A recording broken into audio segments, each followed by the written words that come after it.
ಕರ್ತನ ಬರೋಣದ ವಿಷಯವಾಗಿರುವಂತಹ ಹಾಡು ಕೇಳಿದಾಗಲೇ ಏನೋ ಕರ್ತನ ಬಂದ್ಬಿಟ್ಟಿದ್ದಾನೋ ಎಂಬಂತ ಒಂದು ಫೀಲಿಂಗ್ ಆಗುತ್ತೆ. ಅದು ನನ್ನ ಫೀಲಿಂಗ್. ಅದು ಎಲ್ಲಾ ವಿಶ್ವಾಸಿಗಳಿಗೂ ಅದೇ ಫೀಲಿಂಗ್ ಆಗುತ್ತೆ.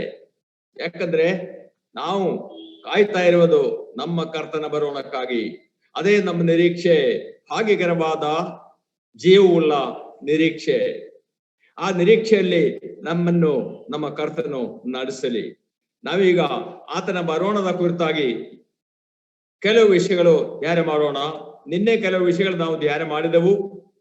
ಹೇಗೆ ನಮ್ಮ ಕರ್ತನು ಬರುತ್ತಾನೆ, ನಾವು ಏನಾಗುತ್ತೇವೆ ಎಂಬುದಾಗಿ, ನಾವು ನಮ್ಮ ಕರ್ತನ ಬಳಿಗೆ ಹೋದ ಮೇಲೆ ಏನಾಗುತ್ತೆ ಎಂಬುದಾಗಿ ಇನ್ನು ಮಾತಾಡಬೇಕಿತ್ತು. ಆದ್ರೆ ನಿನ್ನೆ ಕೆಲವು ವಿಷಯಗಳು ಟಚ್ ಮಾಡಿ ಹೋಗಿದ್ದೇವೆ ಅಷ್ಟೇ.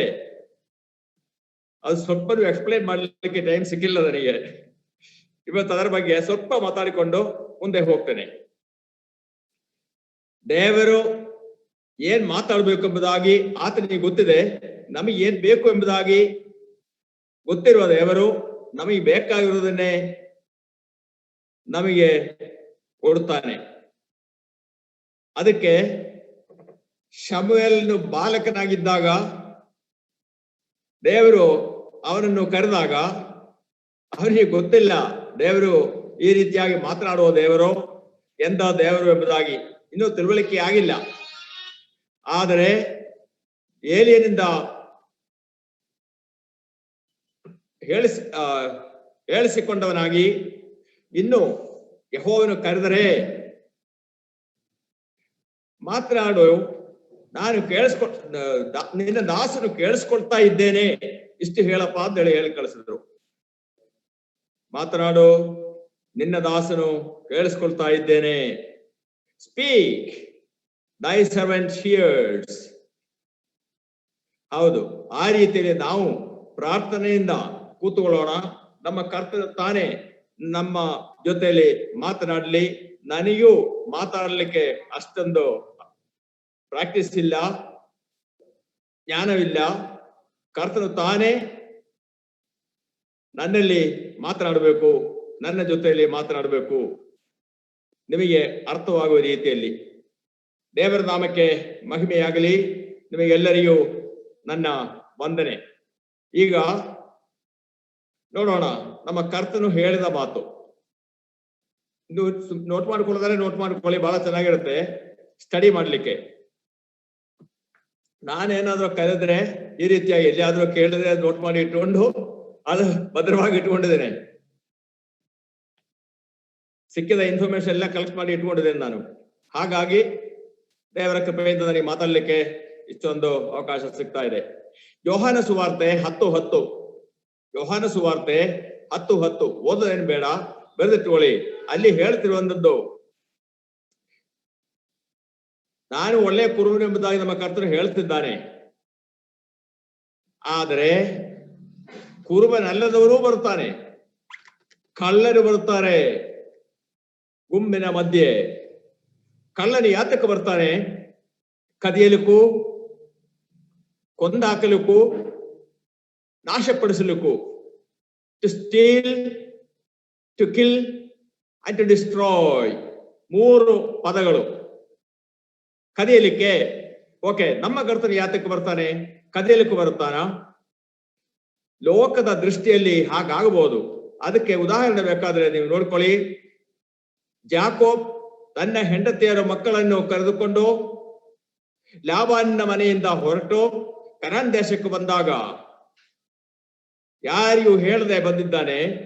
ಆದ ಕಾರಣ ಲಾಬಾನ್ ವಿಷಯ ಗೊತ್ತಾದಾಗ ಅವನನ್ನು ಹಿಂಬಾಲಿಸಿ ಅವನನ್ನು ಕಂಡು ಮಾತಾಡಿಸಬೇಕೆಂಬುದಾಗಿ 2-3 ದಿವಸ ಪ್ರಯಾಣ ಮಾಡಿ ಬಂದು ನೋಡಿದಾಗ ಹೇಳಿದ ಮಾತು ಆದಿಕಾಂಡ 31ನೇ ಅಧ್ಯಾಯದ 17ರಿಂದ 29ವರೆಗೆ ಓದಿಕೊಳ್ಳಿ. 17 ಆದಿಕಾಂಡ ಜೆನೆಸಿಸ್ 31ನೇ ಅಧ್ಯಾಯ 17ರಿಂದ 29 ತನಕ ನೋಡಿಕೊಳ್ಳಿ.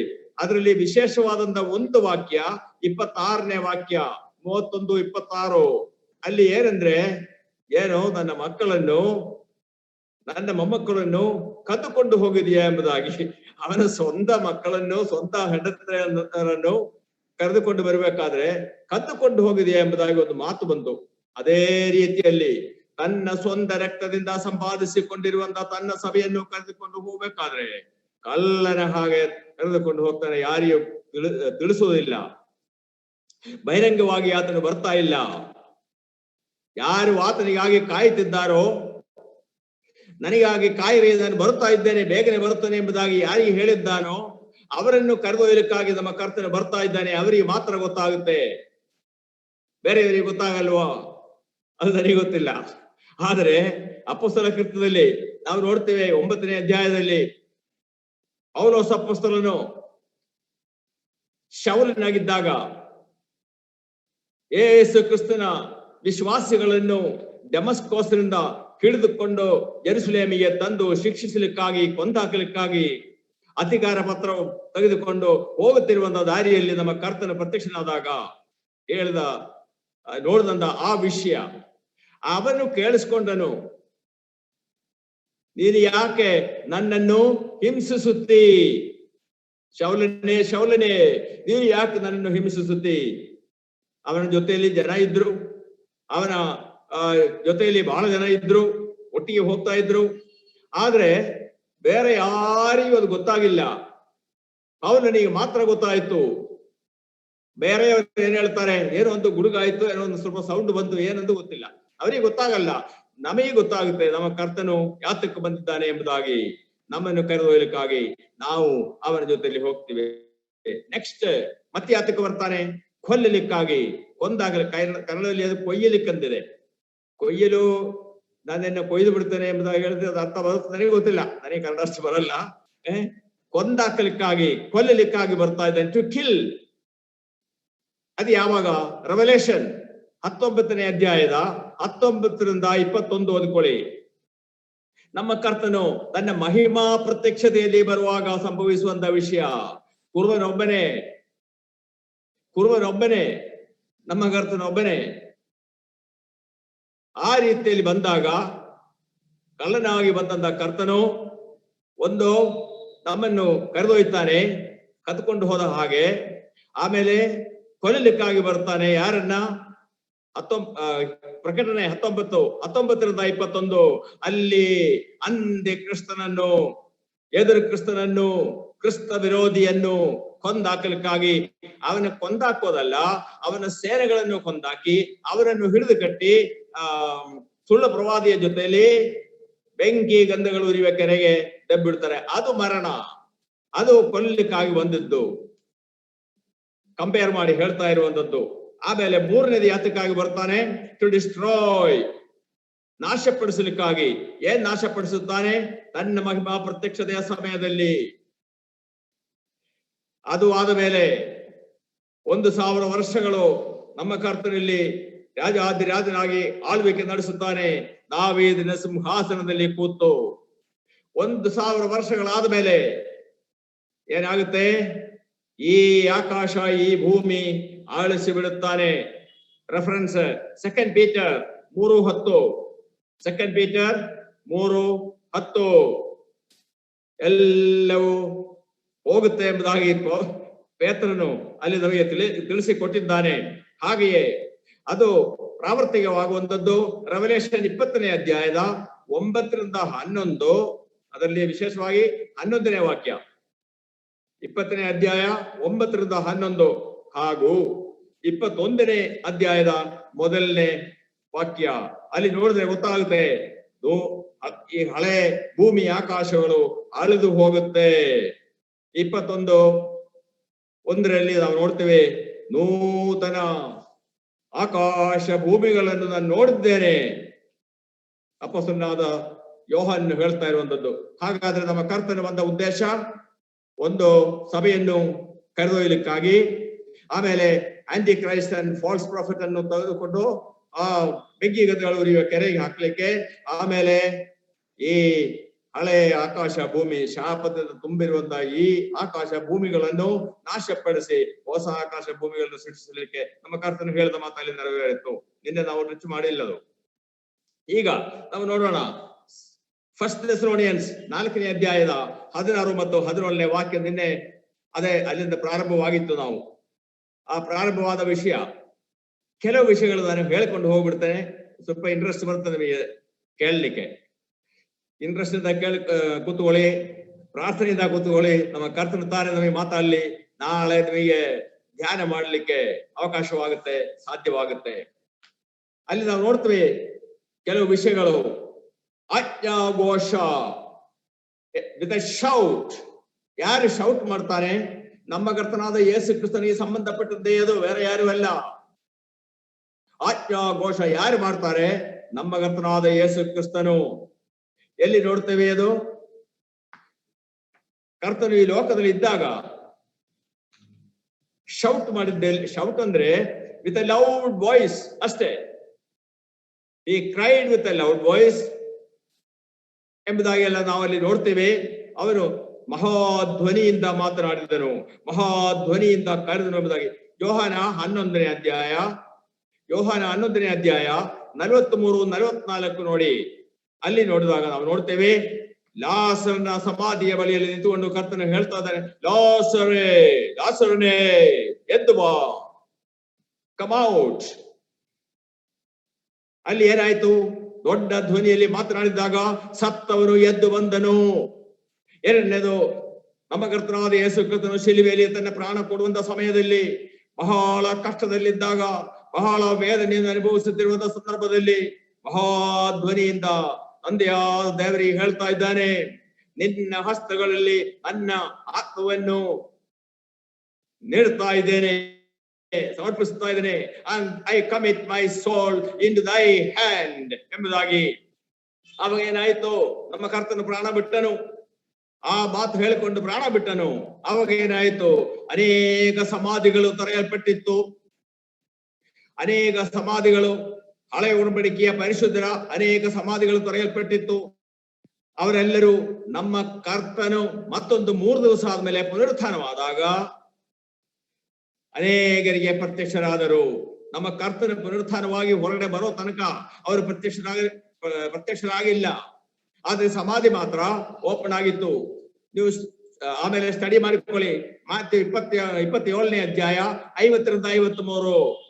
ಮತ್ತಾಯಿ 27ನೇ ಅಧ್ಯಾಯ 50-53.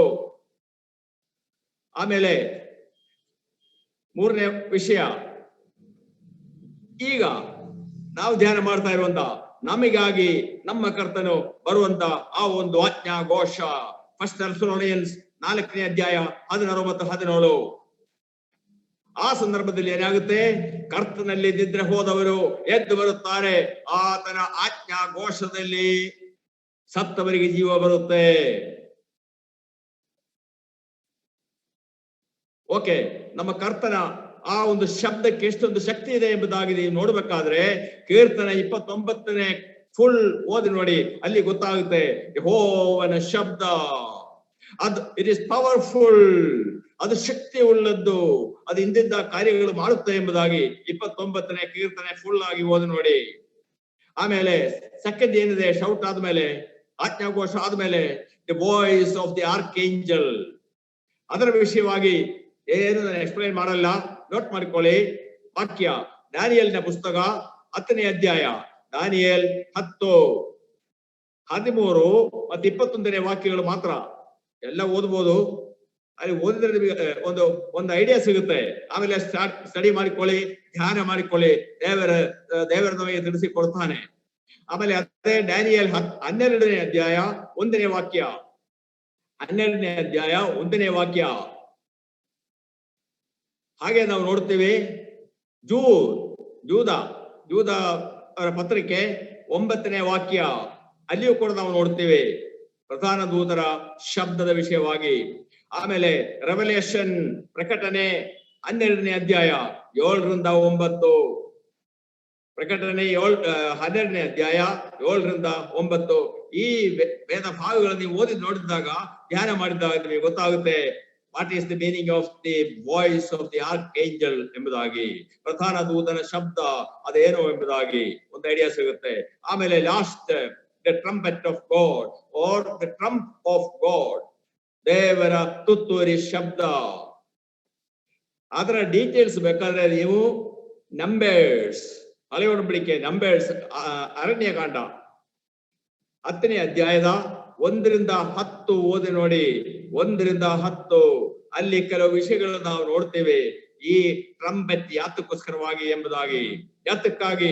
ಮೊದಲನೇದು, ಅಲ್ಲಿ ಇದ್ದಂತ ಜನರನ್ನು ಒಟ್ಟುಗೂಡಿಸಲಿಕ್ಕೆ, to gather together all the congregation, ಎಲ್ಲರನ್ನು ಒಟ್ಟುಗೂಡಿಸಲಿಕ್ಕೆ, ನಮ್ಮನ್ನು ಒಟ್ಟುಗೂಡಿಸಲಿಕ್ಕಾಗಿ ಆತನು ತನ್ನ ಟ್ರಂಪೆಟ್ ಉಪಯೋಗಿಸಬೇಕಾಗಿತ್ತು. ಓಕೆ, ನಾವು ಒಟ್ಟುಗೂಡಿದ ಮೇಲೆ ಎಲ್ಲಿ ಹೋಗ್ತೀವಿ? ಆ ಅರಣ್ಯಕಾಂಡ ಪುಸ್ತಕದಲ್ಲಿ ಅದೇ ಕಂಟಿನ್ಯೂ ಆಗ್ತಾ ಇದೆ. 1ನೇ ವಾಕ್ಯದಿಂದ 10ನೇ ವಾಕ್ಯಗಳ ತನಕ ಅಲ್ಲಿ ನೋಡ್ತೇವೆ. ಟು ಬಿಗಿನ್ ದ ಜರ್ನಿ, ಅವರಿಗೆ ಆ ಕಟ್ಲೆ ಇತ್ತು, ಈ ತರ ತುತ್ತೂರಿ ಧ್ವನಿ ಬಂದಾಗ ಈ ತರ ಎಲ್ಲ ಮಾಡ್ರಿ ಎಂಬುದಾಗಿ. ಸೆಕೆಂಡ್ ಉದ್ದೇಶವೇನೆಂದ್ರೆ ಪ್ರಯಾಣ ಪ್ರಾರಂಭಿಸಲಿಕ್ಕಾಗಿ, ಟು ಮಾರ್ಚ್ ಫಾರ್ವರ್ಡ್, ಮುಂದಕ್ಕೆ ಹೋಗಲಿಕ್ಕಾಗಿ. ಆಮೇಲೆ 3ನೇದು ಯಾವ ಉದ್ದೇಶ? ಬೀಯಿಂಗ್ ವೆಲ್ ಪ್ರಿಪೇರ್ಡ್, ತಯಾರಾಗಿ ಬರಬೇಕು. ಇಸ್ರಾಯೇಲ್ಯರು ಐಗುಪ್ತ ದೇಶದಿಂದ ಹೊರಡಬೇಕಾದ್ರೆ ಹೇಗೆ ಬಂದ್ರು? ಯುದ್ಧ ಸನ್ನದ್ಧರಾಗಿ ಬಂದ್ರು, ವೆಲ್ ಪ್ರಿಪೇರ್ಡ್ ಫಾರ್ ವಾರ್, ಹಾಗೆ ಬಂದ್ರು. ಅದು ನಾವು ನೋಡ್ತೀವಿ. ಈಗ ತುತ್ತೂರಿ ಶಬ್ದ ಉದ್ದೇಶ ಏನೆಂದು ಗೊತ್ತಾಯ್ತು, ಶೌಟ್ ಏನು, ಆಜ್ಞಾಘೋಷ ಏನೆಂದು ಗೊತ್ತಾಯ್ತು, ಆಮೇಲೆ ಪ್ರಧಾನ ದೂತನ ಶಬ್ದ ಯಾತಕ್ಕಾಗಿ ಎಂಬುದಾಗಿ ಗೊತ್ತಾಯ್ತು. ಹೀಗೆ ಒಂದು ಉದ್ದೇಶವಿಲ್ಲದೆ ಕರ್ತನು ತನ್ನ ವಾಕ್ಯದಲ್ಲಿ ಏನು ಹೇಳಿರಲ್ಲ, ನಮಗೆ ತಿಳಿಯಪಡಿಸಲ್ಲ. ಉದ್ದೇಶದಲ್ಲಿ ಆತನು ತಿಳಿಯಪಡಿಸಿರ್ತಾನೆ. ದೇವರ ನಾಮಕ್ಕೆ ಮಹಿಮೆಯಾಗ್ಲಿ. ನಾವು ಮುಂದಕ್ಕೆ ಹೋಗೋಣ. ಈಗ ನಾವು ನಿನ್ನೆ ಧ್ಯಾನ ಮಾಡಿದ ಪ್ರಕಾರವಾಗಿ ಸ್ವರ್ಗ ಲೋಕಕ್ಕೆ ನಮ್ಮ ಕರ್ತ ಇರುವ ಕಡೆಗೆ ನಾವು ಹೋಗಿ ಆಯ್ತು.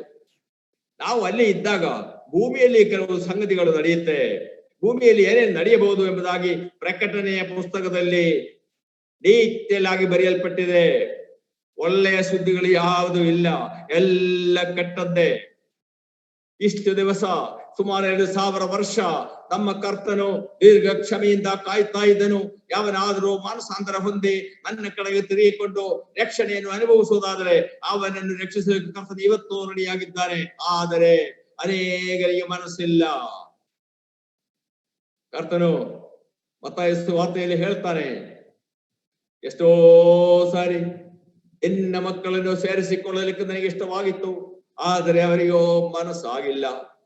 ಪ್ರಿಯರೇ, ಲೋಕದ ಜನರು ನಾಶವಾಗಬಾರದೆಂಬುದೇ ನಮ್ಮ ಕರ್ತನ ಚಿತ್ತ.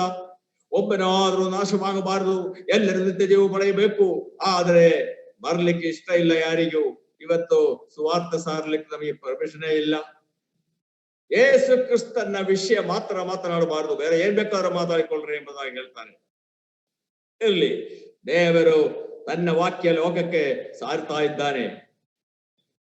ಈಗ ನಾವು ಇಲ್ಲಿಂದ ಹೋದ ಮೇಲೆ ಭೂಮಿಯ ಮೇಲೆ ಏನೇನು ನಡೆಯುತ್ತೆ ಎಂಬುದಾಗಿ ಕೆಲವು ವಿಷಯಗಳು ನಾವು ನೋಡ್ಕೊಳ್ಳೋಣ. ಇದೆಲ್ಲವೂ ಇಮ್ಯಾಜಿನರಿ ಸ್ಟೋರೀಸ್ ನಾವು ಹೇಳ್ತಾ ಇರುವಂತದ್ದು. ಇದು ನಾವು ನೋಡಿಲ್ಲ, ಆದ್ರೆ ಇಂಥವೆಲ್ಲ ಆಗೋ ಚಾನ್ಸ್ ಇದೆ, ಆಗುತ್ತೆ. ಈಗ ಮೀಡಿಯಾದವರು ಕಾಮೆಂಟ್ ಮಾಡ್ತಾರೆ, ಲಕ್ಷಾಂತರ ಜನರು ಮಿಸ್ಸಿಂಗ್ ಆಗಿದೆ ಎಂಬುದಾಗಿ. ನಾವು ಹೋದ ಮೇಲೆ ಈ ಭೂಮಿಯಲ್ಲಿ ನಡೆಯುತ್ತಿರುವಂತ ಡಿಸ್ಕಷನ್ಸ್, ಮೀಡಿಯಾಗಳು ಅದನ್ನ ತೆಗೆದುಕೊಂಡು ಡಿಸ್ಕಸ್ ಮಾಡ್ತಿರ್ತಾರೆ. ಅಲ್ಲಿ ಅವರು ಕಾಮೆಂಟ್ ಮಾಡ್ತಿರ್ತಾರೆ. ಏನಾಗುತ್ತೆ, ಅವರು ಸಿಟಿ ವೈಸ್, ಒಂದೊಂದು ಏರಿಯಾ ವೈಸ್ ಅವರು ಬ್ರೇಕಪ್ ಕೊಡ್ತಾರೆ. ಇಂದ ಕಡೆಯಿಂದ ಇಷ್ಟು ಜನ ಮಿಸ್ ಆಗಿದೆ, ಇಂದ ಕಡೆಯಿಂದ ಇಷ್ಟು ಜನ ಮಿಸ್ ಆಗಿದೆ. ಅಂದ ಸಂದರ್ಭದಲ್ಲಿ ಮಿಸ್ ಆಗಿ ಹೋದವರ ನಿಮಿತ್ತವಾಗಿ ಅವರು ಹೋಗಿ ಆಯ್ತು. ಆಕ್ಸಿಡೆಂಟ್ ಮುಖಾಂತರವಾಗಿ, ಭೂಕಂಪದ ಮುಖಾಂತರವಾಗಿ ಅನೇಕ ಜನರು ತಮ್ಮ ಪ್ರಾಣವನ್ನು ಕಳೆದುಕೊಳ್ಳುತ್ತಾರೆ. ಇಷ್ಟಿಷ್ಟು ಜನ ಸತ್ತಿದ್ದಾರೆ ಎಂಬುದಾಗಿ ಮೆಸೇಜ್ ಬರುತ್ತೆ. ಇಷ್ಟಿಷ್ಟು ಜನ ಗಾಯಗೊಂಡಿದ್ದಾರೆ ಎಂಬುದಾಗಿ ಮೆಸೇಜ್ ಬರುತ್ತೆ. ಇದೆಲ್ಲವೂ ಮೀಡಿಯಾದವರು ಡಿಸ್ಕಸ್ ಮಾಡಿ ತಿಳಿಸ್ತಾ ಇರ್ತಾರೆ ಲೋಕಕ್ಕೆ. ಆಮೇಲೆ ಇದರ ಮುಖಾಂತರವಾಗಿ ಎಷ್ಟೊಂದು ಲಾಸ್ ಆಗಿದೆ ಎಂಬುದಾಗಿ ತಿಳಿಸ್ತಾರೆ. ನಾವು ಹೋಗುವಂತ ಸಮಯದಲ್ಲಿ, ಇಲ್ಲವಾದರೆ ನಮ್ಮ ಕರ್ತನು ಬರುವಂತ ಸಂದರ್ಭದಲ್ಲಿ ಭೂಕಂಪವೆಲ್ಲವಾಗುತ್ತೆ. ಭಯಂಕರವಾದ ಭೂಕಂಪವಾಗುತ್ತೆ. ಅದು ಸ್ವಲ್ಪ ದಿವಸ ಆದ್ಮೇಲೆ ಬೆಟ್ಟಗಳು ಗುಡ್ಡೆಗಳು ಮಾಯವಾಗುತ್ತೆ. ಎಂದ ಭೂಕಂಪ ನೋಡಿ, ಐಲ್ಯಾಂಡ್ಸ್, ದ್ವೀಪಗಳು ಇಲ್ಲದಂತಾಗುತ್ತೆ. ಎಂದ ಭೂಕಂಪ ಇರಬಹುದು, ಎಂದ ಸುನಾಮಿ ಇರಬಹುದು. ಇದೆಲ್ಲವೂ ಜೀವವುಳ್ಳ ದೇವರು, ಸರ್ವಶಕ್ತನಾದ ದೇವರು ತನ್ನ ಮಕ್ಕಳಾದ ನಮಗೆ ತಿಳಿಯಪಡಿಸಿದ್ದಾನೆ. ನಾವು ಅದನ್ನ ತಿಳಿದುಕೊಂಡಿದ್ದೇವೆ, ಸಂತೋಷವುಳ್ಳವರಾಗಿದ್ದೇವೆ. ಕರ್ತನ ನಾಮಕ್ಕೆ ಸ್ತೋತ್ರ. ಲೋಕಕ್ಕೆ ಗೊತ್ತಿಲ್ಲ, ಅವರಿಗೆ ತಿಳಿಸಲಿಕ್ಕೆ ಹೋದರೂ ಅವರು ಅಕ್ಸೆಪ್ಟ್ ಮಾಡಿಕೊಳ್ತಾ ಇಲ್ಲ. ಆಮೇಲೆ ಅನೇಕ ಸಾವಿರಾರು ಜನರು ಲೋಕದ ಎಲ್ಲಾ ಕಡೆಯಿಂದಲೂ ಮಿಸ್ಸಿಂಗ್ ಆಗಿದೆ ಎಂಬುದಾಗಿ ಹೇಳಿದಾಗ ಅದರ ಮೇಲೆ ಗವರ್ಮೆಂಟ್ಗಳು ಸುಮ್ಮನೆ ಇರ್ಲಿಕ್ಕಾಗುತ್ತಾ? ಇಲ್ಲ, ಆಕ್ಷನ್ ತಗೊಳ್ತಾರೆ. What action they are going to take? ಏನೇನ್ ಆಕ್ಷನ್ ತಗೊಳ್ತಾರೆ ಗವರ್ಮೆಂಟ್ಗಳು? ಈ ಮಿಸ್ಸಿಂಗ್ ಆದವರನ್ನ ಹುಡುಕಿ ಕೊಡ್ಲಿಕ್ಕೆ ಟೀಮ್ಸ್, ಪೊಲೀಸ್ ಟೀಮ್ ಆಗಲಿ, ಮಿಲಿಟರಿ ಟೀಮ್ ಆಗಲಿ, ಇಲ್ಲವಾದ್ರೆ ಯಾವ್ಯಾವುದೋ ಹೈ ಲೆವೆಲ್ ಕಮಿಟೀಸ್ ಆಗಲಿ ಎಲ್ಲವೂ ಅಪಾಯಿಂಟ್ ಮಾಡಿ ಇಟ್ಟು ಬಿಡ್ತಾರೆ. ಸರ್ಚ್ ಮಾಡ್ಕೊಂಡು ಬರ್ರಿ, ಹೋಗ್ರಿ ಎಂಬುದಾಗಿ. ಎಲ್ಲಿ ಸಿಗುತ್ತೆ? ಮಿಸ್ಸಿಂಗ್ ಆದವರು ಹೋಗಿ ಆಯ್ತು, ಸತ್ತವರು ಸತ್ತಾಯ್ತು. ಇಂಜುರಿ ಆದವರು ಕೆಲವರು ಇರ್ತಾರೆ. ಆ ಇಂಜುರಿ ಆದವರಿಗೆ ಟ್ರೀಟ್ಮೆಂಟ್ ಕೊಡ್ಬೇಕು, ಅದಕ್ಕಾಗಿ ಆಕ್ಷನ್ ತಗೊಳ್ಳೇಬೇಕು. ಎಲ್ಲಾ ಹಾಸ್ಪಿಟಲ್ಸ್ ಎಲ್ಲಾ ಪೇಷಂಟ್ಸಿಗೂ ಯಾರನ್ನು ವಾಪಸ್ ಕಳಿಸಬಾರದು, ಎಲ್ಲರಿಗೂ ಟ್ರೀಟ್ಮೆಂಟ್ ಕೊಡ್ರಿ. ಎಲ್ಲಿ ಮೆಡಿಸಿನ್ ಎಲ್ಲಿ ಸಿಗ್ಬೇಕು ಅಷ್ಟೊಂದು ಜನಕ್ಕೆ? ಅಷ್ಟೊಂದು ಮೆಡಿಸಿನ್ ಸಿಗುತ್ತ? ಒಂದು ಸಣ್ಣ ಕೊರೋನಾ ಬಂದಾಗಲೇ ಎಲ್ಲರಿಗೂ ಮೆಡಿಸಿನ್ ಸಿಕ್ಕಿಲ್ಲ. ಎಷ್ಟೋ ಜನ, ಲಕ್ಷಾಂತರ ಜನರು ಸತ್ತಿದ್ದಾರೆ, ನಮಗೆ ಅಕೌಂಟ್ ಸರಿಯಾಗಿ ಸಿಕ್ಕಿಲ್ಲ ಅಷ್ಟೇ. ಅನೇಕ ಸಾವಿರಾರು ಜನರು ಸತ್ತಿದ್ದಾರೆ. ಪ್ರಿಯರೇ, ನಮ್ಮ ಕರ್ತನನ್ನು ನಮಗೆ ತಿಳಿಯಪಡಿಸಿದ್ದಾರೆ. ನಾವು ಹುಷಾರಾಗಿದ್ದು ನಮ್ಮ ಕರ್ತನನ್ನೇ ಅವಲಂಬಿಸಿಕೊಂಡು ಆತನನ್ನು ಹಿಂಬಾಲಿಸೋಣ. ಹಾಗೆಯೇ ಮೆಡಿಕಲ್ ಫೆಸಿಲಿಟೀಸ್ ಎಲ್ಲರಿಗೂ ಒದಗಿಸಿ ಕೊಡಬೇಕೆಂಬುದಾಗಿ ಆರ್ಡರ್ ಮಾಡ್ತಾರೆ. ಆ ಫೆಸಿಲಿಟೀಸ್ ಸಿಗುತ್ತೋ ಇಲ್ವೋ? ಮೆಡಿಸಿನ್ಸ್ ಸಿಗಬೇಕಲ್ಲ ಈಗ. ಆಮೇಲೆ ಈ ಸತ್ತವರಿಗೆ ಸಮಾಧಿ ಆಗ್ಬೇಕಲ್ಲ, ಅದನ್ನ ಎಲ್ಲರಿಗೂ ಒಟ್ಟಿಗೆ ಸಮಾಧಿ ಮಾಡ್ಬೇಕಾ, ಒಬ್ಬೊಬ್ಬರಿಗೆ ಸಮಾಧಿ ಮಾಡ್ಬೇಕಾ, ಹೇಗಾಗುತ್ತೆ? ಇದರ ಬಗ್ಗೆ ಎಲ್ಲ ಗವರ್ಮೆಂಟ್ ಲೆವೆಲ್ ಅಲ್ಲಿ ಡಿಸ್ಕಷನ್ಸ್ ಆಗುತ್ತೆ. ವರ್ಲ್ಡ್ ಲೀಡರ್ಸ್ ಇದ್ದಾರೆ, ಲೋಕದ ಅಧಿಕಾರಿಗಳು, ಅವರೆಲ್ಲರೂ ಸೇರಿಕೊಂಡು ಒಂದೊಂದು ರೀತಿಯಾಗಿ ಇಂಟರ್ಪ್ರಿಟ್ ಮಾಡ್ತಾರೆ. ಇದು ಹೇಗಾಯ್ತು, ಏನಾಗಿದೆ ಎಂಬುದಾಗಿ. ಆ ಇಂಟರ್ಪ್ರಿಟೇಷನ್ ಸರಿಯಾಗಬೇಕೆಂಬುದಾಗಿ ಇಲ್ಲ. ಅವ್ರು ಹೇಳ್ತಾರೆ, ಏನೋ ಒಂದು ಒಳಸಂಚು ನಡೆದಿದೆ, ಬಹಳ ಹಿಂದಿನಿಂದ ಒಳಸಂಚು ನಡೀತಾ ಇತ್ತು, ಅದರ ಪರಿಣಾಮವಾಗಿ ಈ ರೀತಿಯಾಗಿ ಲಕ್ಷಾಂತರ ಜನರ ಮಿಸ್ಸಿಂಗ್ ಆಗಿದೆ, ಲಕ್ಷಾಂತರ ಜನರು ಸಾಯುವಂತ ಒಂದು ಪರಿಸ್ಥಿತಿ ಬಂತು, ಅನೇಕರು ಗಾಯಗೊಳ್ಳುವಂತ ಪರಿಸ್ಥಿತಿ ಬಂತು. ಇದರಲ್ಲಿ ಒಂದು ಒಳಸಂಚಿದೆ. ಯಾರು ಮಾಡಿದ್ದಾರೆ? Oh, there may be hands of the terrorist ಎಂಬುದಾಗಿ ಹೇಳ್ತಾರೆ. ಟೆರರಿಸ್ಟ್ಗಳ, ಉಗ್ರರ ಕೈವಾಡ ಇರಬಹುದು ಇದರಲ್ಲಿ ಎಂಬುದಾಗಿ. ಇರಬಹುದು ಅಲ್ಲ, ಇದ್ದೇ ಎಂಬುದಾಗಿ ಅವರು ಹೇಳ್ತಾ ಇದ್ದಾರೆ. ಅವ್ರಿಗೆ ಗೊತ್ತಿಲ್ಲ, ಆದ್ರೂ ಹೇಳ್ತಾ ಇದ್ದಾರೆ. ಆಮೇಲೆ ನೀವು ಕೇಳಿದ್ರ ಫ್ಲೈಯಿಂಗ್ ಸಾಸರ್ಸ್ ಅಂತ ಹೇಳಿ, ಹಾರುವ ತಟ್ಟೆಗಳು, ಹಾರಾಡುವ ತಟ್ಟೆಗಳು, ಏನೋ ಒಂದು ಫ್ಲೈಯಿಂಗ್ ಸಾಸರ್ಸ್. ಒಂದು ವೇಳೆ ಬೇರೆ ಬೇರೆ ಗ್ರಹಗಳಿಂದ ಬುದ್ಧಿಜೀವಿಗಳು ಬಂದು ಇಲ್ಲಿ ಇದ್ದವರನ್ನ ಕೆಲವರನ್ನ ಹಿಡಿದುಕೊಂಡು ಹೋಗಿರಬಹುದು. ಫ್ಲೈಯಿಂಗ್ ಸಾಸರ್ಸ್ ಮುಖಾಂತರವಾಗಿಯೋ ಹೇಗೋ ಹಿಡ್ಕೊಂಡು ಹೋಗಿದ್ದಾರೆ. ಅಲ್ಲಿ ಬೇರೆ ಬೇರೆ ಉದ್ದೇಶಕ್ಕಾಗಿ ಔಟರ್ ಸ್ಪೇಸ್ ನಿಂದ ಬಂದಿದ್ದಾರೆ. ಲಕ್ಷಾಂತರ ಜನರನ್ನು ಹಿಡ್ಕೊಂಡು ಹೋಗಿದ್ದಾರೆ. ರಿಸರ್ಚ್ ಮಾಡ್ಲಿಕ್ಕೆ, ಇಲ್ಲವಾದ್ರೆ ಇನ್ವೆಸ್ಟಿಗೇಷನ್ ಮಾಡ್ಲಿಕ್ಕೆ, ಅವರ ಮುಖಾಂತರವಾಗಿ ಲ್ಯಾಬ್ ಟೆಸ್ಟ್ ಮಾಡ್ಲಿಕ್ಕೆ, ಲ್ಯಾಬೋರೇಟರಿ ಟೆಸ್ಟಿಂಗ್ ನಡೆಸಲಿಕ್ಕಾಗಿ. ಆಮೇಲೆ ಅಧಿಕಾರಿಗಳು ಡಿಕ್ಲೇರ್ ಮಾಡ್ತಾರೆ, ಈ ಮಿಸ್ಸಿಂಗ್ ಆದವರು ಎಲ್ಲಿ ಇದ್ದಾರೆ, ಇದು ಹೇಗಾಯ್ತು ಎಂಬುದಾಗಿ ಕ್ಲೂ ಸಿಕ್ಕಿದವರು ಅಧಿಕಾರಿಗಳಿಗೆ ತಿಳಿಸಬೇಕು. ಹಾಗೆ ತಿಳಿಸಿದ್ರೆ ನಿಮಗೆ ಒಳ್ಳೆ ಬಹುಮಾನ ಕೊಡ್ತೀವಿ ಎಂಬುದಾಗಿ ಡಿಕ್ಲೇರ್ ಮಾಡ್ತಾರೆ. ಈ ಮಧ್ಯದಲ್ಲಿ ಈ ಪ್ರಪಂಚದಲ್ಲಿ ಎಲ್ಲಾ ಕಡೆಯಲ್ಲೂ ಭಯಂಕರವಾದ ಗಲಿಬಿಲಿ ಸಮಸ್ಯೆಗಳು ಉಂಟಾಗದಂತ ಸಂದರ್ಭದಲ್ಲಿ ಒಬ್ಬ ಪ್ರತ್ಯಕ್ಷನಾಗ್ತಾನೆ.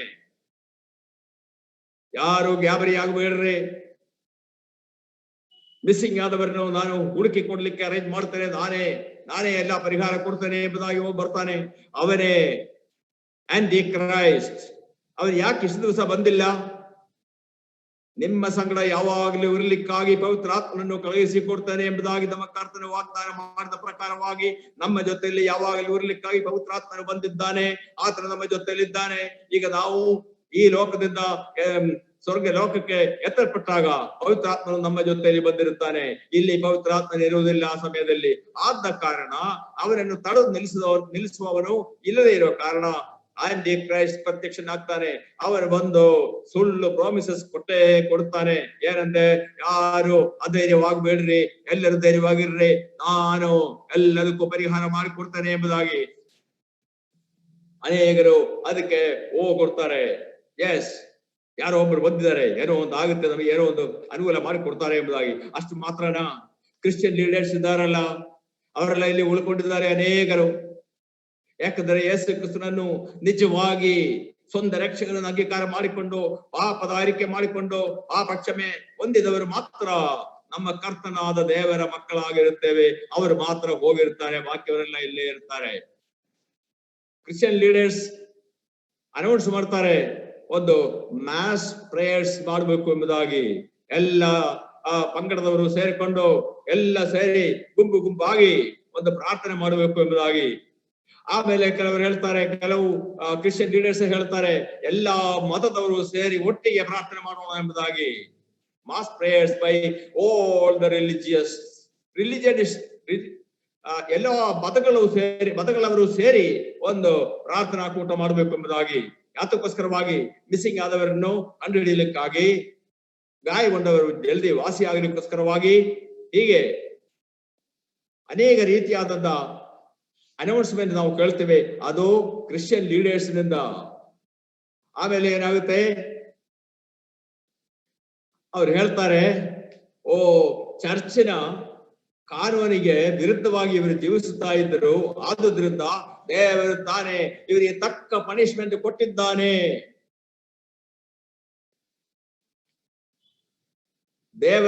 ದೇವರ ತಾಯಿಯಾದಂತ ಸೈಂಟ್ ಮೇರಿಗೆ ಇವರು ರೆಸ್ಪೆಕ್ಟ್ ಕೊಡ್ತಿರ್ಲಿಲ್ಲ, ಅವಳನ್ನು ಅವರು ಪ್ರಾರ್ಥನೆ ಮಾಡ್ತಾ ಇಲ್ಲ.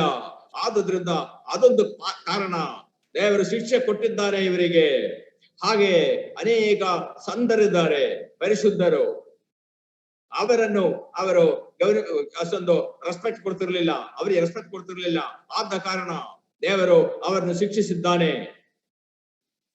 ಅವರ ಮೂರ್ತಿಗಳನ್ನು ಇವರು ಪೂಜೆ ಮಾಡ್ತಿರ್ಲಿಲ್ಲ, ಇಲ್ಲವಾದರೆ ಆ ಮೂರ್ತಿಗಳಿಗೆ ಅಡ್ಡ ಬೀಳುತ್ತಿರ್ಲಿಲ್ಲ. ಇದೆಲ್ಲವೂ ದೇವರು ಸಹಿಸಿಲ್ಲ, ಆದ ಕಾರಣ ದೇವರಿಂದ ಇವರಿಗೆ ಶಿಕ್ಷೆಯಾಗಿದೆ. ಆಮೇಲೆ ಕ್ರಿಶ್ಚಿಯನ್ ಲೀಡರ್ಸ್ ಹೇಳ್ತಾರೆ, ಯಾರ್ಯಾರು ಉಳ್ಕೊಂಡಿದ್ದಾರೆ ಅವರನ್ನು ಅವರು ಅಪ್ರಿಶಿಯೇಟ್ ಮಾಡ್ತಾರೆ. ಓ, ನೀವೆಲ್ಲರೂ ನಮ್ಮ ಚರ್ಚಿನ ಜೊತೆಯಲ್ಲಿ ಇದ್ದೀರಿ, ಚರ್ಚಿನ ಜೊತೆಯಲ್ಲಿದ್ದು ಆ ಕರ್ತನಿಗೆ ಮಹಿಮೆ ಸಲ್ಲಿಸಲಿಕ್ಕಾಗಿ ನೀವು ಇದ್ದಿದ್ದಕ್ಕೆ ನೀವು ಉಳ್ಕೊಂಡಿರಿ, ನಿಮಗೆ ಶಿಕ್ಷೆ ಬಂದಿಲ್ಲ. ನೋಡಿ, ಇದು ಮುಂದೆಯೂ ಕೂಡ ನಾವು ಹೀಗೆ ಇರಬೇಕು. ಚರ್ಚಿನ ಪದ್ಧತಿಗಳು ಅವಲಂಬಿಸಿಕೊಂಡು ಅದನ್ನ ಹಿಂಬಾಲಿಸಬೇಕು. ಹಾಗೆಯೇ ಈ ಸಮಸ್ಯೆಗಳಿಗೆ ಪರಿಹಾರ ಕೊಡ್ತಾನೆ ಎಂಬುದಾಗಿ ವಾಗ್ದಾನ ಮಾಡಿಕೊಂಡು ಬಂದಿರುವಂತ ಆ ಮಿಸ್ಟರ್ ಎಕ್ಸ್ ಇದಾರಲ್ಲ, ಅವ್ರ ಹೆಸರೆಲ್ಲ ಗೊತ್ತಿಲ್ಲ, ಮಿಸ್ಟರ್ ಎಕ್ಸ್, ಅವರಿಗೆ ಸಪೋರ್ಟ್ ಮಾಡಬೇಕು. ಎಲ್ಲರೂ ಇಲ್ಲಿಯವರೆಗೆ ಏನ್ ಸಪೋರ್ಟ್ ನಮಗೆ ಕೊಟ್ಟಿದ್ದೀರಿ, ಅದೇ ರೀತಿಯಾಗಿ ಅವರಿಗೂ ಸಪೋರ್ಟ್ ಕೊಡ್ರಿ ಆಂಟಿ ಕ್ರೈಸ್ಟಿಗೆ. ಹಾಗೆಯೇ ಒಂದು ವರ್ಲ್ಡ್ ರಿಲಿಜಿಯಸ್ ಆರ್ಗನೈಸೇಷನ್ ಮಾಡ್ಲಿಕ್ಕೆ ನಾವೆಲ್ಲರೂ ಕೋಆಪರೇಟ್ ಮಾಡಬೇಕು. ಇಂಥ ಅನೇಕ ರೀತಿಯಾದಂತ ಡಿಕ್ಲರೇಷನ್ಸ್ ರಿಲಿಜಿಯಸ್ ಲೀಡರ್ಸ್, ಅದರಲ್ಲೂ ಕ್ರಿಶ್ಚಿಯನ್ ರಿಲಿಜಿಯಸ್ ಲೀಡರ್ಸ್ ಮಾಡುತ್ತಾರೆ. ಈಗ ಅನೇಕರು ಅವರ ಸ್ವಂತದವರನ್ನು ಕಳೆದುಕೊಂಡು ಸ್ವಂತದವರು ಮಿಸ್ಸಿಂಗ್ ಆಗಿರುತ್ತಾರೆ. ಇಲ್ವ ನಾವೆಲ್ಲ ಹೋದರೆ ನಮ್ಮ ಫ್ಯಾಮಿಲಿಗಳಲ್ಲಿ ಕೆಲವರಾದ್ರೂ ಕರ್ತನನ್ನು ನಂಬದೇ ಇದ್ದಾರೆ. ಒಂದು ಸರಿ ನಾನು ಊರಿಗೆ ಹೋದಾಗ ಯಾವಾಗಲೂ ಸುವಾರ್ತೆ ಹೇಳ್ತೇನೆ ಅವರಿಗೆ, ಯೇಸು ಕ್ರಿಸ್ತನು ಬರುತ್ತಿದ್ದಾನೆ, ಅದಕ್ಕೆ ಮುಂಚಿತವಾಗಿ ಅದನ್ನು ನಂಬರೆ ಎಂಬುದಾಗಿ ಹೇಳಿದಾಗ ಅವರು ಅಷ್ಟೊಂದು ಗಮನ ಕೊಡ್ತಿರ್ಲಿಲ್ಲ. ಮೊನ್ನೆ ಈ ಕೆಲವು ವರ್ಷಗಳ ಹಿಂದೆ ನಾನು ಹೋದಾಗ ನನ್ನ ಜೊತೆಯಲ್ಲಿ ಅವರು ಟೌನಿಗೆ ಬರ್ಬೇಕಾದ್ರೆ ಮಧ್ಯದಲ್ಲಿ ನೆಲೆಸಿದ್ದ. ಅಲ್ಲಿ ಒಂದು ಸಣ್ಣ ಗುಡಿ ತರ ಕಟ್ಟಿ ಅದರಲ್ಲಿ ಒಂದು ಶಿಲ್ವೆ ಇಟ್ಟಿರ್ತಾರೆ. ಆ ಶಿಲ್ವೆ ಇಟ್ಟುಕೊಂಡು ಅದರ ಜೊತೆಯಲ್ಲಿ ಒಂದು 5-6 ಫೋಟೋಗಳು ಇಟ್ಟಿರ್ತಾರೆ. ಅವಾಗ ಏನಾಗುತ್ತೆ, ಇವನಲ್ಲಿ ನಿಲ್ಲಿಸಿಬಿಟ್ಟು ವೆಹಿಕಲ್ ನಿಲ್ಲಿಸಿ ಅಲ್ಲಿ ಹೋಗಿ ಅದು ಕಂಡ ಬಿದ್ದು ಪ್ರಾರ್ಥನೆ ಮಾಡಿ ಬಂದ. ಅಲ್ಲಪ್ಪ, ಅಲ್ಲಿ ಇಟ್ಟಿರೋದು ವಿಗ್ರಹ ಫೋಟೋಗಳು, ಅದಕ್ಕೆ ಕಂಡ ಬಿದ್ದು ಪ್ರಾರ್ಥನೆ ಮಾಡಬಾರದಲ್ಲ. ನಿಮ್ಮ 10 ಕಮಾಂಡ್ಮೆಂಟ್ಸ್ ಅಲ್ಲಿ ಏನ್ ಹೇಳುತ್ತೆ? ಸೆಕೆಂಡ್ ಕಮಾಂಡ್ಮೆಂಟ್ಸ್ ಏನಿದೆ? ಯಾವ ವಿಗ್ರಹವನ್ನು ಮಾಡಬಾರದು, ಅದು ಕಂಡ ಬೀಳಬಾರದು, ಅದಕ್ಕೆ ಸೇವೆ ಸಲ್ಲಿಸಬಾರದು. ಇಲ್ಲ, ಆ ವಿಗ್ರಹವಲ್ಲದು. ಆಕಾಶದಲ್ಲಿ ಆಗಲಿ ಭೂಮಿಯಲ್ಲಾಗಲಿ, ಭೂಮಿಯ ಕೆಳಗಡೆ ಆಕಾಶ, ಇದು ಸ್ವರ್ಗದಲ್ಲಿದ್ದಾರೆ ಇವರು. ಅವರ ಫೋಟೋ ಇಟ್ಟಿರೋದು, ಅವರ ಮೂರ್ತಿ ಇಟ್ಟಿರೋದು. ಆಯ್ತಲ್ಲ, ಈ ಲೋಕದ ಮಕ್ಕಳು ದೇವರ ಮಕ್ಕಳಿಗಿಂತ ಬುದ್ಧಿವಂತಿಕೆ ತೋರಿಸ್ತಾರೆ. ಹೌದಾ? ಆಕಾಶದಲ್ಲಿರುವುದು ಎಂಬುದಾಗಿ ಬರುತ್ತೆ. ಆದ್ರೆ ಇಂಗ್ಲಿಷ್ ಅಲ್ಲಿ ಆಕಾಶ ಅಂದಿಲ್ಲ, anything that is in heaven ಎಂಬುದಾಗಿದೆ, ಸ್ವರ್ಗದಲ್ಲಿ ಎಂದಿದೆ. ಅತ್ಯುನ್ನತ ಅತ್ಯುನ್ನತವಾದ ಆಕಾಶ ಮಂಡಲಗಳಲ್ಲಿರುವಂತಹ ಯಾವುದರದ ಮೂರ್ತಿಯನ್ನು ಮಾಡಬಾರದು ಎಂಬುದಾಗಿ, ಯಾವುದು ಮೂರ್ತಿ ಮಾಡಬಾರದು. ಇಲ್ಲ, ಆಕಾಶದಂಗ ಹೇಳ್ತಾರೆ, ಸ್ವರ್ಗ ಹೇಳಿಲ್ಲಲ್ಲ ಎಂಬುದಾಗಿ ಹೇಳ್ತಾರೆ. ಅದು ನಮ್ಮ ಭಾಷೆಯ ಮಿಸ್ಟೇಕ್. ಅದು ಇಂಗ್ಲಿಷ್ ಅಲ್ಲಿ ಹೆವನ್ ಅಂತಾನೆ ಇದೆ. ಓಕೆ, ಏನೇ ಆಗಲಿ, ಯಾವುದರ ಮೂರ್ತಿಯನ್ನು ಮಾಡಬಾರದು ಎಂಬುದಾಗಿ ಹೇಳಿದಾಗ ಮೂರ್ತಿ ಮಾಡಿ ಇಟ್ಟಿದ್ದಾರೆ. ಅದಕ್ಕೆ ಅಡ್ಡ ಬೀಳಬಾರದು ಎಂಬುದಾಗಿ ಹೇಳಿದಾಗ ಅದಕ್ಕೆ ಅಡ್ಡ ಬೀಳ್ತಾ ಇದ್ದಾರೆ. ಆಮೇಲೆ ಅದಕ್ಕೆ ಸೇವೆ ಸಲ್ಲಿಸಬಾರದು ಎಂಬುದಾಗಿ ಹೇಳಿದಾಗ ಕೆಲವು ಫಂಕ್ಷನ್ಸ್ ಎಲ್ಲ ಬಂದಾಗ, ಕೆಲವು ಪ್ರೋಗ್ರಾಮ್ಸ್ ಎಲ್ಲ ಬಂದಾಗ ಅವ್ರು ಏನ್ ಮಾಡ್ತಾರೆ, ಹಿಡ್ಕೊಂಡು ನಡೆಯಕ್ಕಾಗಲ್ಲ ಮೂರ್ತಿಗೆ, ಇಲ್ಲ ವಿಗ್ರಹಕ್ಕೆ. ಅದಕ್ಕೆ ಇವರೇ ಎತ್ತುಕೊಂಡು ತಿರುಗಾಡ್ತಿರ್ತಾರೆ, ಅದಕ್ಕೆ ಸೇವೆಯನ್ನು ಸಲ್ಲಿಸ್ತಾರೆ. ಆಯ್ತಲ್ಲ, ಇದೆಲ್ಲವೂ ದೇವರ ಆಜ್ಞೆಗೆ ವಿರುದ್ಧವಾಗಿ ಇಂದು ಕ್ರಿಶ್ಚಿಯನ್ಸ್ ನಡೀತಾ ಇದ್ದಾರೆ. ಲೋಕದ ಜನರಿಗೆ ಈ ಸತ್ಯ ಗೊತ್ತಿಲ್ಲ, ಕ್ರಿಶ್ಚಿಯನ್ಸ್ಗೂ ಗೊತ್ತಿಲ್ಲ. ಯಾಕಂದ್ರೆ ಅವರು ಬೈಬಲ್ ಓದಲ್ಲ. ಬೈಬಲ್ ಮಾತ್ರ ಸತ್ಯ. ಬೈಬಲ್ ಸತ್ಯವಾಗಿರುವುದರಿಂದ ಅದನ್ನು ಓದಬೇಕು. ಕರ್ತನು ಹೇಳಿದ್ದಾನೆ, ನೀವು ಸತ್ಯ ತಿಳಿದುಕೊಳ್ಳುವಿರಿ, ಆ ಸತ್ಯವು ನಿಮ್ಮನ್ನು ಸ್ವತಂತ್ರ ಮಾಡುತ್ತೆ. ಸತ್ಯ ತಿಳಿದುಕೊಳ್ಳಬೇಕಾದ್ರೆ ಸತ್ಯವಾಗಿರುವಂತ ದೇವರ ವಾಕ್ಯ ಓದಬೇಕು, ದೇವರ ವಾಕ್ಯ ಸ್ಟಡಿ ಮಾಡಬೇಕು, ದೇವರ ವಾಕ್ಯ ಧ್ಯಾನ ಮಾಡಬೇಕು. ಅದಕ್ಕೆ ಇಷ್ಟವಿಲ್ಲ, ಸಮಯವಿಲ್ಲ, ಮನಸ್ಸಿಲ್ಲ. ಏನ್ ಮಾಡೋದು? ಇನ್ನು ಈ ಮಿಸ್ಸಿಂಗ್ ಆಗಿ ಹೋಗಿದ್ದಾರಲ್ಲ, ಅವರ ಮೇಲೆ ಶಾಪ ಹಾಕ್ತಾರೆ, ಜೀವಿಸುತ್ತಾ ಇರುವಂತವರು. ಹೀಗೆ ಅನೇಕ ರೀತಿಯಾದಂತ ಸಂಗತಿಗಳು ಈ ಲೋಕದಲ್ಲಿ ನಡೆಯುತ್ತೆ. ನಾವು ಎಲ್ಲಿ ಇರ್ತೇವೆ? ನಮ್ಮ ಕರ್ತನ ಸನ್ನಿಧಿಯಲ್ಲಿ ಆತನ ಮುಖವನ್ನು ನೋಡುತ್ತಾ ಆತನ ಮಹಿಮೆಯಲ್ಲಿ ಪಾಲುಗಾರರಾಗಿ ನಾವು ಸಂತೋಷವಾಗಿ ಅಲ್ಲಿ ಇರ್ತೇವೆ. ನಮ್ಮ ಕರ್ತನ ಸ್ತುತಿಸುತ್ತಿರುತ್ತೇವೆ, ನಮ್ಮ ಕರ್ತನಿಗೆ ಕೃತಜ್ಞತೆ ಸಲ್ಲಿಸುತ್ತಿರ್ತೇವೆ. ನಾವು ದುಃಖಿಸುವುದಿಲ್ಲ. ನಮ್ಮ ಕಣ್ಣೀರೆಲ್ಲವೂ ನಮ್ಮ ಕರ್ತನ ಒರೆಸಿ ಆಯ್ತು. ಪ್ರಿಯರೇ, ಈಗ ಸಾವಿರಾರು ಜನರು ಸತ್ತು ಹೋದಾಗ ಆ ಸತ್ತವರ ಇನ್ಶೂರೆನ್ಸ್ ಬಗ್ಗೆ ಇನ್ಶೂರೆನ್ಸ್ ಕಂಪನಿ ಏನ್ ಹೇಳುತ್ತೆ? ಇನ್ಶೂರೆನ್ಸ್ ಕಂಪನಿ ಎಲ್ಲ ಪಾಪರ್ ಆಗಿ ಹೋಗಲ್ವಾ? ಹೋಗ್ತಾರೆ. ಅವರಿಗೆ ಸಮಸ್ಯೆಗಳು. ಅದು ಹೇಗೆ ಪೇಮೆಂಟ್ ಮಾಡ್ಲಿಕ್ಕಾಗುತ್ತೆ? ಆ ಇನ್ಶೂರೆನ್ಸ್ ಅಮೌಂಟ್ ಕೊಡ್ಲಿಕ್ಕೆ ಹೇಗೆ ಸಾಧ್ಯ? ಇದರ ಬಗ್ಗೆ ಎಲ್ಲ ಡಿಸ್ಕಷನ್ಸ್ ಆಗುತ್ತೆ ಗವರ್ಮೆಂಟ್ಗಳ ಜೊತೆಯಲ್ಲಿ. ಇನ್ಶೂರೆನ್ಸ್ ಕಂಪನಿ ಆಫೀಸರ್ಸ್ ಎಲ್ಲ ಸೇರ್ಕೊಂಡು ಎಲ್ಲ ಡಿಸ್ಕಷನ್ಸ್ ಆಗುತ್ತೆ. ಪರಿಹರಿಸಲಿಕ್ಕಾಗದೇ ಇರುವಂತ ಸಮಸ್ಯೆಗಳು ಉತ್ಪತ್ತಿ ಆಗುತ್ತೆ. ಆಮೇಲೆ ಇಲ್ಲಿ ನೋಡಿ, ಕೆಲವು ಪಾಸ್ಟರ್ಸ್ ಅವರೆಲ್ಲ ಕೆಲವರು ಇದ್ದಾರೆ, ಅವರೆಲ್ಲ ಸೇರ್ಕೊಂಡು ಆರ್ಗ್ಯೂ ಮಾಡ್ತಿದ್ದಾರೆ, ವಾರಲ್ ಮಾಡ್ತಿದ್ದಾರೆ. ಯಾಕೆ? ಎಲ್ಲಿ ಏಸು ಹೆಂಗ್ ಬರ್ತಾನೆ? ನನ್ನನ್ನು ಬಿಟ್ಟು ಹೋಗ್ತಾನ? ಓ ಹೌದು, ನೀವು ಕಣ್ಣಿಲ್ಲದವರಿಗೆ ಕಾಲು ಕೊಡ್ತಾನೆ, ಕಾಲಿಲ್ಲದವರಿಗೆ ಕಿವಿ ಕೊಡ್ತಾನೆ ಅಂತ ಹೇಳ್ಕೊಂಡು ಏನೇನೋ ಮಾಡಿ ದುಡ್ಡು ಹೊಡಿಯಕ್ಕೋಸ್ಕರ ಏನೇನೋ ಪ್ಲಾನ್ ಮಾಡ್ಕೊಂಡು ಎಲ್ಲ ಜನಗಳಿಗೆ ಮೋಸ ಮಾಡ್ತಾ ಬಂದ್ರಲ್ಲ, ಅಂತ ಒಂದು ನಿಮ್ಮನ್ನು ಕರ್ತನಾದ ಯೇಸು ಕ್ರಿಸ್ತ ಬಂದು ಕರೆದುಕೊಂಡು ಹೋಗ್ಬೇಕಿತ್ತ? ಅವರವರಲ್ಲೇ ಡಿಸ್ಕಷನ್ಸ್. ನಾನು ಹೋಗಿಲ್ಲಲ್ಲ, ಇದೇ ಯೇಸು ಕ್ರಿಸ್ತ ಬಂದಿದ್ದಲ್ಲ. This is not rapture. ಇದೇ ಯೇಸು ಕ್ರಿಸ್ತ ಒಂದು ಸಭೆಯನ್ನು ಕರೆದುಕೊಂಡು ಹೋಗಿದ್ದಲ್ಲ.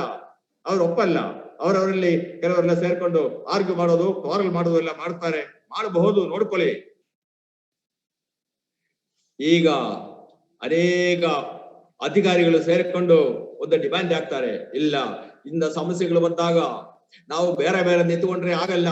ನಮ್ ದೇಶ ಬೇರೆ, ನಿಮ್ಮ ರಾಜ್ಯ ಬೇರೆ, ನಮ್ಮ ದೇಶ ಬೇರೆ ಎಂಬುದಾಗಿ ನಿಂತುಕೊಂಡ್ರೆ ಆಗುವುದಿಲ್ಲ. ನಾವೆಲ್ಲ ಒಟ್ಟಾಗಬೇಕು. ಒಟ್ಟಾಗಿ ಏನ್ ಮಾಡ್ಬೇಕು? ಒಂದು ವರ್ಲ್ಡ್ ಗವರ್ಮೆಂಟ್ ಆಗ್ಬೇಕು. ಎಲ್ಲಾ ದೇಶಗಳಿಗೂ ಸಂಬಂಧಪಟ್ಟಂತೆ ಒಂದು ವರ್ಲ್ಡ್ ಗವರ್ಮೆಂಟ್ ಆಗ್ಬೇಕು. ಅದಕ್ಕೆ ನಾವು ಸಪೋರ್ಟ್ ಮಾಡೋಣ ಎಂಬುದಾಗಿ. ಒಳ್ಳೇದಾಯ್ತಲ್ಲ, ಆಂಟಿಕ್ರೈಸ್ಟ್ ಬಂದದ್ದೇ ಅದಕ್ಕೋಸ್ಕರವಾಗಿ. ಅದು ಮಾತ್ರವಲ್ಲ, ಒಂದು ವರ್ಲ್ಡ್ ರಿಲಿಜನ್ ಆಗ್ಬೇಕು. ಎಲ್ಲ ಮತಗಳು ಸೇರಿ ಒಂದು ಮತ ಆಗ್ಬೇಕು. ಒಂದು ಮತ ಲೋಕಕ್ಕೆಲ್ಲದಕ್ಕೂ ಸೇರಿ. ಹೌದು, ಇವತ್ತು ಅದು ಆಗಲೇ ಆಕ್ಷನ್ ಶುರು ಮಾಡಿದ್ದಾರೆ. ಆಕ್ಷನ್ ಯಾರು ಶುರು ಮಾಡಿದ್ದಾರೆ? First Christians. ನಾನು ನನ್ನ ಊರಿನಲ್ಲಿದ್ದಾಗ ಎಕ್ಯುಮೆನಿಕಲ್ ಮೂವ್ಮೆಂಟ್ ಎಂಬುದಾಗಿ ಒಂದು ಶುರುವಾಗಿತ್ತು. ಅದರಲ್ಲಿ ಇಂಪಾರ್ಟೆಂಟ್ ಆಗಿ ಆಕ್ಟಿವ್ ಆಗಿದ್ದು ಸಿರಿಯನ್ ಆರ್ಥೋಡಾಕ್ಸ್ ಚರ್ಚ್ ಆಕ್ಟಿವ್ ಆಗಿದ್ರು. ಅದು ನನಗೂ ಬಹಳ ಇಷ್ಟ ಇತ್ತು. ಕ್ರಿಶ್ಚಿಯನ್ಸ್ ಎಲ್ಲ ಒಂದಾಗ್ತಾರಲ್ಲ, ಒಗ್ಗಟ್ಟಾಗುತ್ತೆ, ಓ ದೇವರಿಗೆ ಮಹಿಮೆ ಆಗುತ್ತೆ ಎಂಬುದಾಗಿ ನಾನು ಅಂದ್ಕೊಂಡೆ. ಆದ್ರೆ ಬರ್ತಾ ಬರ್ತಾ ಬರ್ತಾ ಕ್ರಿಶ್ಚಿಯನ್ಸ್ ಎಲ್ಲ ಒಂದಾಗೋದು ಮಾತ್ರವಲ್ಲ, ಎಲ್ಲಾ ಮತಗಳು ಒಂದಾಗಬೇಕು ಎಂಬುದಾಗಿ ಅವರ ಪಾಲಿಸಿ ಚೇಂಜ್ ಮಾಡಿಕೊಂಡ್ರು. ಪ್ರಿಯರೇ, ಆವಾಗಲೇ ಆ ರೀತಿಯಾಗಿ ಆ ಪಾಲಿಸಿ ಇದ್ರೆ ವರ್ಲ್ಡ್ ರಿಲಿಜಿಯನ್ ಎಷ್ಟು ಸುಲಭವಾಗಿ ಈಗ ಆಗಲ್ವಾ? ಆಗುತ್ತೆ. ಯೇಸು ಕ್ರಿಸ್ತನ ಸಭೆಯು ಇಲ್ಲಿಂದ ಎತ್ತಲ್ಪಟ್ಟ ಮೇಲೆ ಎಷ್ಟು ಜಲ್ದಿ ವರ್ಲ್ಡ್ ರಿಲಿಜಿಯನ್ ಆಗುತ್ತೆ, ವರ್ಲ್ಡ್ ಗವರ್ಮೆಂಟ್ ಒಂದು ಆಗುತ್ತೆ. ಅದು ಆಂಟಿಕ್ರೈಸ್ಟ್ ಅದಕ್ಕೆ ಹೆಡ್ ಆಗಿರ್ತಾನೆ. ವರ್ಲ್ಡ್ ರಿಲಿಜಿಯನ್ ಒಂದು ಆಗುತ್ತೆ. ಅದಕ್ಕೆ ಫಾಲ್ಸ್ ಪ್ರಾಫೆಟ್ ಪ್ರಕಟಣೆಯಲ್ಲಿ ಹೇಳಲ್ಪಟ್ಟಿರುವಂತಹ ಫಾಲ್ಸ್ ಪ್ರಾಫಿಟ್ ಅದಕ್ಕೆ ಹೆಡ್ ಆಗಿರ್ತಾನೆ. ಅದನ್ನ ವೇಶ್ಯ ಸ್ತ್ರೀ ಎಂಬುದಾಗಿ ದೇವರ ವಾಕ್ಯವು ಹೇಳಿದೆ. ಇರ್ಲಿ, ಅದು ಯಾವ ರೀತಿಯಲ್ಲಿ ಮುಂದಕ್ಕೆ ನಡೀತಾ ಇರ್ತದೆ, ನಾವು ಏನು ಸಂಬಂಧಪಟ್ಟವರಲ್ಲ. ನಾವು ಸ್ವರ್ಗದಲ್ಲಿ ನಮ್ಮ ಕರ್ತನ ಬಳಿಯಲ್ಲಿ ಕೂತಿರ್ತೇವೆ, ಆತನ ಮಹಿಮೆಯಲ್ಲಿ ನಾವು ಸೇರಿಕೊಂಡಿರ್ತೇವೆ. ಇದು ಮಾತ್ರವಲ್ಲ, ಎ ನ್ಯೂ ವರ್ಲ್ಡ್ ಆರ್ಡರ್, ಒಂದು ಹೊಸ ನೂತನವಾದಂತ ಒಂದು ವರ್ಲ್ಡ್ ಆರ್ಡರ್. ಅದಕ್ಕಾಗಿ ನಾವು ಪ್ರಯತ್ನ ಪಡೋಣ, ಅದಕ್ಕಾಗಿ ನಾವು ಸಪೋರ್ಟ್ ಮಾಡೋಣ ಎಂಬುದಾಗಿ ಹೇಳ್ತಾರೆ. ಈಗ under the umbrella of antichrist a new era would start. ಅಂತ್ಯಕ್ರಿಸ್ತನ ಆ ಒಂದು ಛತ್ರಿಯ ಕೆಳಗೆ, ಇಲ್ಲದ ಅವನ ಅಧಿಕಾರದ ಕೆಳಗೆ ಒಂದು ಹೊಸ ಯುಗ ಪ್ರಾರಂಭವಾಗುತ್ತೆ. ಎಂತ ಯುಗ ಅದು? ಪ್ರಕಟಣೆಯಲ್ಲಿ ಓದಿ ನೋಡಿದ್ರೆ ಗೊತ್ತಾಗುತ್ತೆ. ಒಳ್ಳೆ ಯುಗ. ಬಿಳಿ ಕುದುರೆ ಮೇಲೆ, ಕೆಂಪು ಕುದುರೆ ಮೇಲೆ, ಆಮೇಲೆ ಹಳದಿ ಕುದುರೆಯ ಮೇಲೆ, ಬ್ಲ್ಯಾಕ್ ಕುದುರೆಯ ಮೇಲೆ ಏನೇನ್ ಯಾವ ಯಾವ ರೀತಿಯಲ್ಲಿ ಬರ್ತಾನೋ ಇಲ್ಲೋದ್ರೆ ಬರ್ತಾನೋ. ಆಮೇಲೆ ಈ ಲೋಕದಲ್ಲಿ ಇರುವಂತಹ ಜನರಿಗೆ ಎಷ್ಟು ತೊಂದರೆಗಳಾಗುತ್ತೆ, ಎಷ್ಟು ಕಷ್ಟವಾಗುತ್ತೆ, ಎಷ್ಟು ಜನ ಸಾಯ್ತಾರೆ. ಇಷ್ಟು ಭಯಂಕರವಾದಂತ ಮಹಾ ಸಂಕಷ್ಟ ಕಾಲ ಪ್ರಪಂಚದ ಆರಂಭದಿಂದ ಇಲ್ಲಿಯವರೆಗೆ ಉಂಟಾಗಲಿಲ್ಲ, ಇನ್ನು ಮುಂದೆ ಉಂಟಾಗುವುದೂ ಇಲ್ಲ. ನಮ್ಮ ಕರ್ತನು ಹೇಳಿದ್ದು ಅಂತ ಮಹಾ ಸಂಕಷ್ಟ ಕಾಲ ಈ ಭೂಮಿ ಮೇಲೆ ಉಂಟಾಗುತ್ತೆ. ಪ್ರಿಯರೇ, ನಮ್ಮ ಕರ್ತನು ಈ ಲೋಕಕ್ಕೆ ಬಂದ ಉದ್ದೇಶ, ತನ್ನ ಪ್ರಾಣ ನಮಗಾಗಿ ಕೊಟ್ಟು ನಮ್ಮನ್ನು ರಕ್ಷಿಸಿದ ಉದ್ದೇಶ, ಲೋಕಕ್ಕೆ ನಿತ್ಯ ಜೀವ ಕೊಡ್ಲಿಕ್ಕಾಗಿಯೇ. ಆದರೆ ನಾವು ಅದನ್ನು ನಂಬಲಿಕ್ಕೆ ಕರ್ತನ ಭಾಗ್ಯ ಸಿಕ್ಕಿತ್ತು, ಕರ್ತನ ಕೃಪೆ ನಮಗೆ ದೊರಕಿತ್ತು. ನಾವು ಅದನ್ನು ನಂಬಿದ್ದೇವೆ. ನಮ್ಮ ಕರ್ತನಾದ ಯೇಸು ಕ್ರಿಸ್ತನ ಮುಖಾಂತರವಾಗಿ ನಾವು ರಕ್ಷಣೆ ಹೊಂದಿದ್ದೇವೆ. ನಾವು ಆತನ ಕೈಗಳಲ್ಲಿ ಸುರಕ್ಷಿತರಾಗಿದ್ದೇವೆ, ಇನ್ನು ಮುಂದೆಯೂ ಸುರಕ್ಷಿತರಾಗಿರುತ್ತೇವೆ. ನಾವು ನಮ್ಮ ಕರ್ತನ ಬಳಿಯಲ್ಲಿ ಸುರಕ್ಷಿತರಾಗಿರುವಾಗ ಈ ಭೂಮಿಯಲ್ಲಿ ಭಯಂಕರವಾದಂತ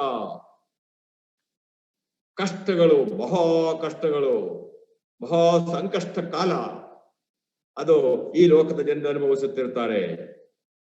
ಪ್ರಿಯರೇ, ಆದುದರಿಂದ ನನ್ನನ್ನು ಕೇಳುತ್ತಿರುವಂತ ಯಾರಾದರೂ ಈ ಯೇಸು ಕ್ರಿಸ್ತನನ್ನು ಅಂಗೀಕಾರ ಮಾಡಿಕೊಂಡು ಆತನನ್ನು ನಂಬಿ ಆತನನ್ನು ಹಿಂಬಾಲಿಸದೇ ಇದ್ದರೆ ಈಗಲೇ ಸುಪ್ರಸನ್ನತೆಯ ಕಾಲ, ಈಗಲೇ ರಕ್ಷಣೆ ದಿವಸ ನಾಳೆ ಬಹಳ ಡಿಲೇ ಆಗಿ ಹೋಗಿರುತ್ತೆ. Tomorrow may be too late.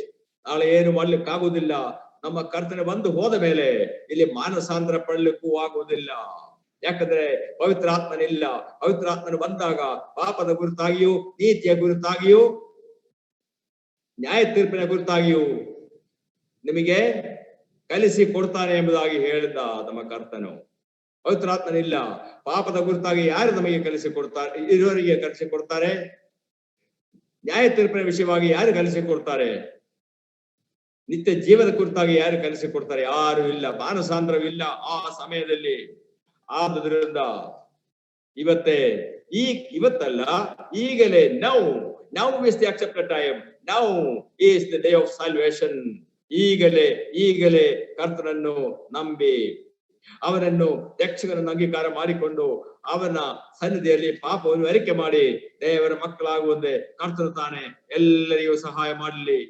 ನನ್ನನ್ನು ಕೇಳುತ್ತಿರುವಂತಹ ಪ್ರಿಯರೇ, ನನ್ನ ಸಹೋದರ ಸಹೋದರಿಯರೇ, ನಿಮಗೆ ಈ ಒಂದು ಭರವಸೆ ಇದ್ರೆ, ನನ್ನ ಕರ್ತನಲ್ಲಿ ನಾನು ಸುರಕ್ಷಿತರಾಗಿದ್ದೇನೆ, ನನಗೆ ಯಾವ ಭಯವೂ ಇಲ್ಲ, ನಿತ್ಯತೆಯ ಕುರಿತಾಗಿದ್ದೇನೆ, ಚಿಂತೆ ಇಲ್ಲ, ನರಕಕ್ಕೆ ಹೋಗಲ್ಲ, ನಾನು ಸ್ವರ್ಗಕ್ಕೆ ಹೋಗ್ತೇನೆ, ನನ್ನ ಕರ್ತನ ಬಂದಾಗ ಆತನ ಜೊತೆಯಲ್ಲಿ ನಾನು ಇರುತ್ತೇನೆ.